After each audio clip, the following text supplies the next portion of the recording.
A lot of EV competitors are struggling, and they're struggling big time. I think we should probably look at some of them.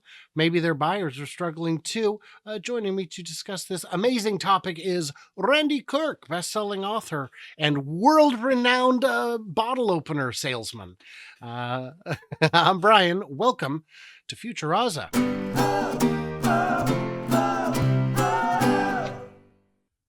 So, Randy, this morning, not this morning, but recently, some big news. Oh, cool. Our $69,000 Fisker is only worth $21,000 after 2 months. Ooh, That's not ideal. You've seen this in person. Have you? Was it at the Fully Charged show in San Diego? I don't remember. I don't I remember don't think it either. was. Maybe. Yeah, I don't think it was. I don't remember. this shouldn't be a surprise to anybody. This leadership over at Fisker has failed and tried and failed and tried. Oh, I'm sorry, tried and failed. Yeah, I mean, it was. I read up the history when Fisker was trying to make their third comeback, and looking at the history, I'm like, there's not a chance in the world these guys are going to make it. This is the hardest thing you're going to do in business, just about. Elon put their chances at less than 10% of success. Said it was the dumbest thing you could get in business would be a rocket company and a car company. So I and historically 10% would be quite generous. I right. like how gentle this headline is, including rumors of bankruptcy. Uh I think we're past that. Oh yeah. I mean, legally it's still the correct terminology, but yeah, appraisal offer, here you go. We'll give you 21,000 for it. Hey, man, everything has a price. At 10,000, you could sell all of the inventory today to people who want to drive it for a few months before parting it out, scrapping it, stealing the battery out of it for another use, for a retrofit or off-grid energy solution. But yeah, our 2-month-old Fisker Ocean with 4,000 miles on the Odo is worth 21K according to CarMax. Now, in one comment I saw said, yeah, but CarMax, that's like Loan Shark needs money by Tuesday, sell your car money. I disagree. CarMax offered me a lot more than I was offered by Tesla for my trade-in, and that was still the most generous trade-in offer I'd ever received on a used vehicle. So I don't quite think that's it. For context, most experts say a vehicle depreciates 20% in the first year of ownership. Well, I'd argue it's more than 20%. Yeah, 20% might be the private sale price, but for Right. a trade-in, Right. CarMax isn't given 20% on any 1-year-old car. Yeah. 20% off, not a Yeah. chance. Yeah. Uh, yeah, life with Ocean hasn't exactly been smooth sailing. So that's not good. That's not good. But fortunately, Randy, I don't know if you've heard, but all the legacy guys are doing great. They are. They're just amazing. Yeah. Oh, except that Ford F-150 Lightning plant cuts workforce amid weak demand. Yeah. So this is an issue. Ford got their hands on a Cybertruck. I believe they paid $255,000 at auction to get their hands on one, to tear apart, to benchmark, to find out what they're up against. And they said, good news, everybody. We've torn it apart. We've looked at it, and you're fired. Yeah. Ah, after, Yeah. yeah, after debuting to much fanfare and tremendous demand that far outweighed supply for some time. Well, yeah, you only make 8. If you've got 9 orders, you've got more orders than you could ever fill. They kept production low because they were losing money on each one, and that's not ideal. So yeah, they've laid off uh, in various ways. 700 have left, and 700 have been reassigned. That's Reason. 1,400 workers out of. So that's out of 2,100 workers, 2/3 have been booted. What's Yes. going on? What's going on with Ford? Well, I mean, let's there's no question that everybody was high. Even the Tesla community was high on Ford. The Mustang looked good when it came out. I saw a number of those in person. At just venues around Southern California. Sharp looking car, no doubt about it. The truck came out. The truck looks like a Ford F-150, so the looks were not a big deal, but it performed. It did the things that it needed to do. But Jim Farley said it. He says, look, the charging infrastructure is not good. And we got to do something about that. So they've done something about that. He made the wise decision. Maybe he'll make a wise decision shortly with regard to FSD and start licensing that as well.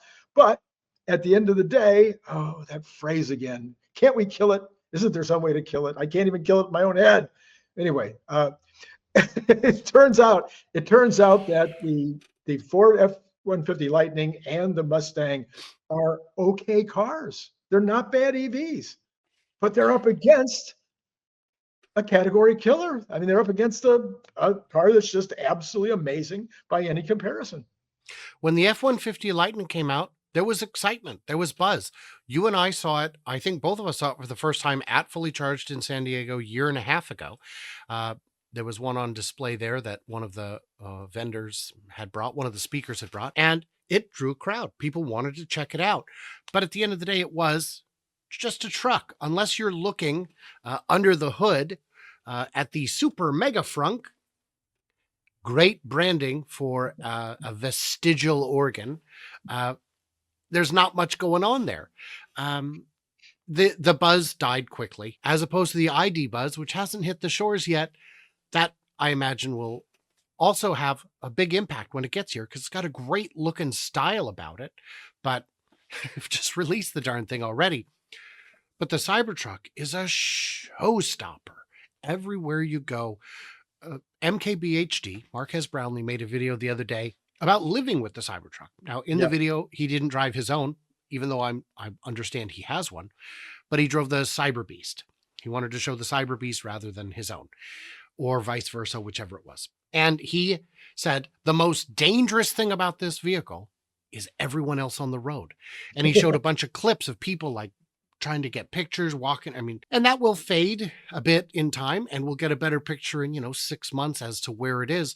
But we're already looking, just with production we've already seen, it is evident that this is going to outsell the Lightning this year. And Lightning's been out for 2 years. So if I was Ford, I would be a little concerned. Ford is working on building a whole new dedicated drive, a whole new platform just for the electric vehicle. Thank goodness, that's what they need. But until that gets here, 1,400 layoffs. Very disappointing. Yeah. And it's not just those two. There's more. Well, the good news is all the companies in China are doing fantastic. Oh, wait, China EV sales, Tesla rivals NIO, Li, Xiaopeng, and BYD rise on March deliveries. Well, that sounds like a good headline, Randy. Yeah. So let's not dig into it. Let's just leave it there. Okay, and it's April Fool's Day after all, or it was when we shot. It was when we shot this. NIO delivered 11,000 vehicles in March, almost 12. That's pretty good. 30,000 for the quarter. And that exceeded their guidance by 53 vehicles, except, they lowered their guidance, didn't they? Oh, yeah. Yeah, so that's not great. Li Auto did 80,000 for the quarter. It's not great. They blamed weak demand for the high-end mega minivan. Well, yeah, it's the least, it's the worst selling form factor in large vehicles. Minivan, there's a reason no one else tackled minivans, and it was originally slated to be about $70,000. I think they released it at $60,000, but that's in China. That's luxury car money for a minivan. Right. So yeah, high-end minivan, weak. Its BEV launched on March 1st. Let's see. And then we've got Xiaopeng. Surely they're doing well. I mean, after all, they did show a flying car at CES. 21,000 for the quarter. Ooh, and BYD, who, as we all know, surpassed Tesla. They've surpassed them. They have sold, in BYD, for the quarter, they sold 600,000, up 8%. So that is total. It says right there. So they're doing 300,000 in China is what it looks like. And in Q1, they sold 600,000. Tesla's not going to sell 600,000. They will have reported probably by the time this is out or shortly thereafter. So BYD is doing okay, but I think their 300,000 number is a little lower than they were expecting. But still, 38,000 exports. That is more than their competitors were selling in total. Right. So that's pretty good. But the BYD sales, I can't see it, Brian.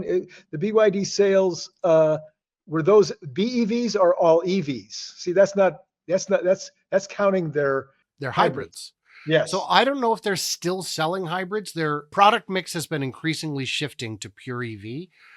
If that's including all vehicles, I'm sure in the comments, please tell us if that number is all EVs or what the actual product mix is. It will be interesting to see. For The number I saw this morning was BEVs was closer to 300,000. That they were 40% lower than expected sales from Tesla. So if you guys know in the comments just what the split was, I can't find it right now. I did put a little pause in there to try and check, and it was not readily available because this news is still hot off the presses as of the time we're recording this. Randy, is there a global EV slowdown, or is it just certain brands in certain places? Should I be worried? Listen, overall, BEV sales, battery electric vehicle sales in 2024 are probably not going to go up 50% like they have been the last few years. But they're still probably going to go up more than some of the estimates that I'm seeing right now that are around 20%. So somewhere between 20 and 50%, but that will be pretty good increases. So it is yet to be seen what all of this really means downstream. I've just found these numbers, Brian, for you. BYD's electric vehicle production rose 9% with 291,000 EVs built in quarter one. Meanwhile, plug-in hybrid sales were 324,000. So their actual BEVs were at 291,000. So That was, that means that Tesla has regained the crown. I'm sure yes, by that a will lot. be all the headlines that we see for sure, certainly, Oh, yes, absolutely. because I don't see Tesla selling fewer than 290,000 EVs in Q1. By the time this comes out, of course, this will be a quaint memory, but still. You guys, we made it through another one. What did we miss? What did we misunderstand? Smack some buttons, would you? Doesn't matter which one. I hear Alt F4 is a good one to get back some percentage of your free time during the day. Like, subscribe, do all that stuff. If you want to help me out on any of the platforms, links in the description. It makes it so I can actually do my job, and I appreciate it. And Randy, I want to thank you for hanging out with me. Head on over to the old Randy Kirk channel. He does some good work over there. He has some amazing guests and some great insights. Some people I really like Larry Goldberg is on there frequently, and Larry is just a fountain of wisdom. Anyway, stay tuned. Stay juicy. Cannot wait to hear from you clever robots on the flippity flop.